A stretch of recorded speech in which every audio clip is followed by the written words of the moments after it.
A Meta, empresa do bilionário Mark Zuckerberg, entregou sua manifestação oficial ao governo do Brasil sobre as mudanças que decidiu implementar em suas políticas de moderação de conteúdo. Sobre isso, a gente fala com Solano de Camargo, presidente da Comissão de Privacidade, Proteção de Dados e Inteligência Artificial da OAB de São Paulo. Solano, bom dia para você, bem-vindo ao Agora. O que você achou do tom desse esclarecimento que foi enviado pela Meta? Foi no mesmo compasso da fala de Zuckerberg publicada nas redes sociais, falando sobre o fim desse mecanismo de checagem de informações? Oi, Rafael, bom dia. Não, na verdade, foi num tom muito mais ameno, né? Primeiro que a gente viu que houve ali uma estratégia de tirar a direção da fala do Zuckerberg para ser uma postura oficial, mas, na verdade, isso confirmou o que a gente já esperava, tanto dos meios acadêmicos aqui, porque o discurso foi feito dentro do contexto dos Estados Unidos, que tem uma legislação própria, muito mais em prol da liberdade de expressão. Isso é defendido na própria Constituição dos Estados Unidos, na primeira emenda, e também da Lei da Decência das Comunicações, que dá ampla imunidade para as plataformas. Então, aquilo, achei que, com toda certeza, isso seria aclimatado em cada uma das jurisdições em que a Meta atua. Então, na verdade, eu acho que está nada do mesmo, acho que assim, era o que era esperado mesmo. O Brasil tem um arcabouço regulatório muito protetivo com relação às populações vulneráveis. Então, na verdade, assim, é diferente o tom, mas dentro do esperado.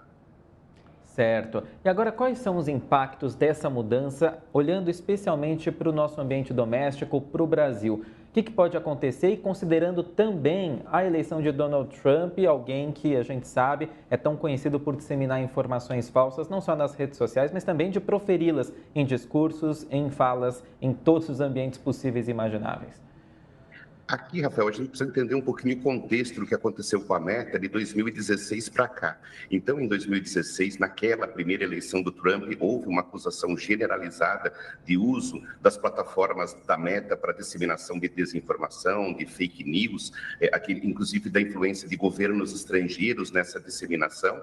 E logo depois, em 2017, teve o ataque à população minoria muçulmana de Mianmar, que houve aquele deslocamento forçado de mais de 700 mil pessoas, principalmente com base em desinformação feita pelo Facebook. Depois nós tivemos, na época da Covid-19, muita desinformação com relação aos efeitos da vacina. Então, toda essa pressão fez com que a Meta defendesse, como medida para amenizar esses efeitos nocivos das fake news, da desinformação, a contratação de grupos terceirizados que fariam essa mediação.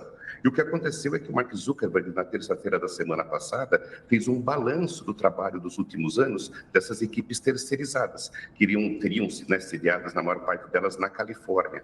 Então, a conclusão dele é que foram gastos assim, mais de $1 bilhão, que o resultado, no fim das contas, acabou promovendo uma visão política mais contrária às posições da direita do que da esquerda, e que, portanto, não teria funcionado, e que ele considerava ser muito mais em prol da liberdade de expressão, seguir a estratégia do X, do antigo Twitter, de Elon Musk, que seria substituir essas equipes terceirizadas de mediação justamente por notas da comunidade, onde as pessoas poderiam se expressar e as outras poderiam não concordar através de uma participação democrática. Essa foi a visão que ele colocou e que tem um certo fundamento, no seguinte sentido: existem algumas posições que são fronteiriças, são zonas cinzentas, entre o que é desinformação e o que é uma posição equivocada, conservadora, uma visão que a gente pode considerar como muito particular, como terraplanismo, por exemplo.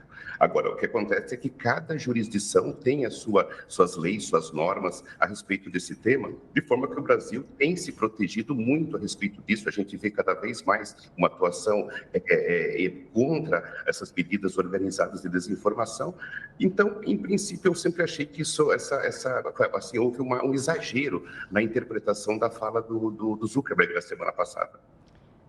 Solano, na verdade, agora no finalzinho, eu até pensei em fazer duas perguntas, mas a primeira antes era, o Zuckerberg foi bem nessa linha mesmo de dizer que, olha, realmente mudar a metodologia é para tentar reduzir esse eventual poder aí das próprias checadoras de fatos, né, das fast-checkers que ele avaliou, dizendo que teria muita politização. Mas fazer essa mudança a uma semana da posse do Trump, que é alguém que, em geral, está no processo da politização de uma maneira bem intensa, não gera não é parte do que gera, então, um pouco uma insegurança com a fala do Zuckerberg? Quer dizer, tem neutralidade nessa fala? Dá para acreditar nessa neutralidade dessa fala?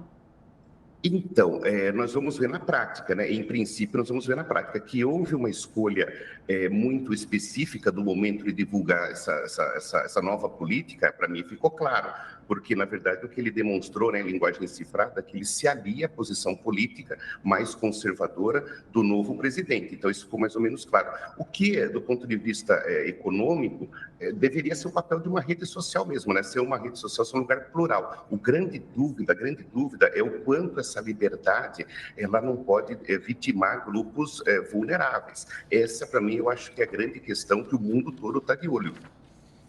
E aí, pegando então em relação ao finalzinho da tua outra fala, falou que talvez tenha exagerado aqui. Queria que você falasse um pouquinho exatamente sobre esse exagero, né? Quando que, na tua opinião, o governo brasileiro deveria, de fato, se manifestar, né? Como é que é essa relação entre soberania nacional e uma empresa que está, né, as manifestações dessas grandes empresas, principalmente das Big Techs, internacionalmente. Quando que é o lugar do Brasil se colocar enquanto governo e quando que ele deveria esperar? Como é que você vê esse posicionamento?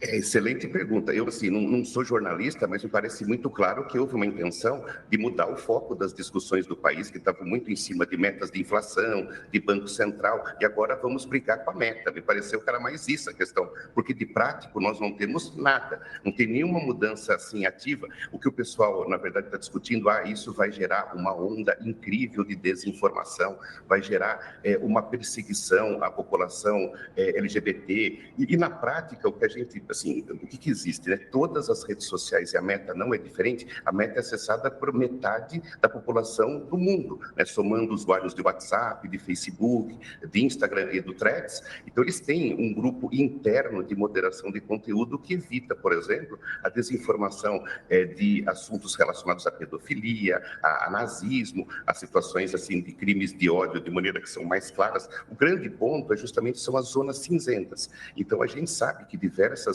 religiões, por exemplo, elas pregam abertamente sem ataques, por exemplo, à população LGBT, como nós temos grupos evangélicos, grupos judeus ortodoxos ou muçulmanos xiitas, dentro do contexto da liberdade de expressão.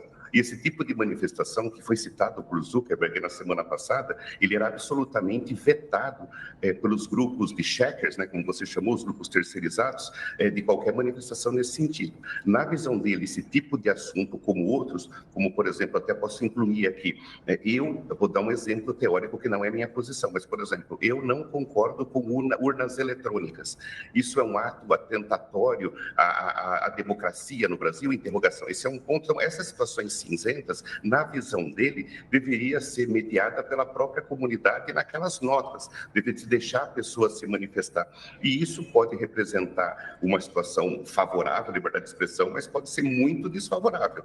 Na prática, o Brasil tem um arcabouço regulatório muito mais eficiente do que dos Estados Unidos, porque toda a mediação sobre a qualidade do conteúdo ela é feita pelo judiciário, que é o artigo 19 do Marco Civil. Ele faz com que o judiciário entenda o contexto. Se aquela informação é uma informação equivocada, por exemplo, entre aspas, aqui de uma tia do Zap, ou se aquilo, evidentemente, foi feito com o propósito de destruir uma reputação, como aconteceu nas eleições municipais do ano passado. Então, o judiciário é o grande moderador aqui no Brasil. Então, assim, eu sempre tive a convicção de que aqui no Brasil essas medidas assumidas pela Meta e pelo Zuckerberg iriam ser devidamente aclimatados e o Brasil já dispõe de uma rede de proteção testada desde 94, com muitos resultados favoráveis. Temos uma jurisprudência muito bem consolidada.